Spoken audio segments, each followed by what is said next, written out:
जिल्ह्यातील कामगारांच्या प्रलंबित प्रश्नांसंदर्भात सीटूच्या वतीने कामगार भवन येथे पत्रकार परिषद आयोजित करण्यात आली। यावेळी कामगारांवर अन्याय आणि दडपशाही करणाऱ्या कंपनी व्यवस्थापनावर कठोर कारवाई करण्याची मागणी करण्यात आली। सीटूच्या पदाधिकाऱ्यांनी सांगितले की रोथे एरडे, धुमाळ इंडस्ट्रीज, हाय मीडिया, हेक्झागोन न्यूट्रिशन आणि लुसी या कंपन्यांमधील कामगारांनी संघटनात्मक हक्क बजावत युनियन स्थापन केल्यानंतर संबंधित व्यवस्थापनाकडून कामगार दबावावर टाकला जात आहे। यावर कामगारांना कामावरून कमी करणे, युनियनचा राजीनामा देण्यासाठी भाग पाडणे तसेच दहशतीचे वातावरण निर्माण करणे अशा प्रकारांचा समावेश असल्याचा आरोप करण्यात आला आहे। यावेळी कामगार कायद्यांची प्रभावी अंमलबजावणी करावी, कमी केलेल्या कामगारांना पूर्ववत सेवेत घ्यावे, पगारवाढीचा करार तातडीनं करावा तसेच कंत्राटी पद्धत बंद करून कामगारांना कायमस्वरूपी नोकरी द्यावी अशी मागणी करण्यात आली आहे।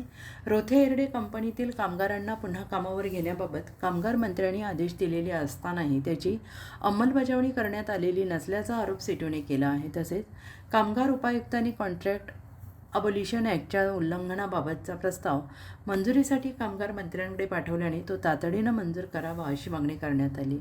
कामगार मंत्र्यांच्या आदेशांचे उल्लंघन आणि कामगारांवरील कथित दडपशाही प्रकरणी रोथे एरडे व्यवस्थापनाविरोधात फौजदारी गुन्हे दाखल करण्याची मागणी यावेळेस करण्यात आली। दरम्यान पत्रकार परिषदेत उपस्थित कामगारांच्या वतीनं पर्यावरणवादी कार्यकर्ते सोनम वांगचुक यांच्या उपोषणाला पाठिंबा दर्शवणारा ठराव मंजूर करण्यात आला। तसेच 23 जुलैपासून जिल्हाधिकारी कार्यालय, कामगार उपायुक्त कार्यालय, निमा कार्यालय, संबंधित कंपनी व्यवस्थापनांच्या निवासस्थानांसमोर ढोलबजाव आंदोलन करण्याचा निर्णय जाहीर करण्यात आला। या पत्रकार परिषदेला सीटूचे राष्ट्रीय उपाध्यक्ष डॉक्टर DL कराड, जिल्हाध्यक्ष सीताराम ठोंबरे, जिल्हा सरचिटणीस देवीदास आडोळे, सतीश खैरनार, संतोष कुलकर्णी, हिरामन तेलोरे, दत्ता राक्षे, अरविंद शहापुरे, संजय पवार, निवृत्ती केदार, रोथे एरडे कंपनीचे कामगार उपस्थित होते।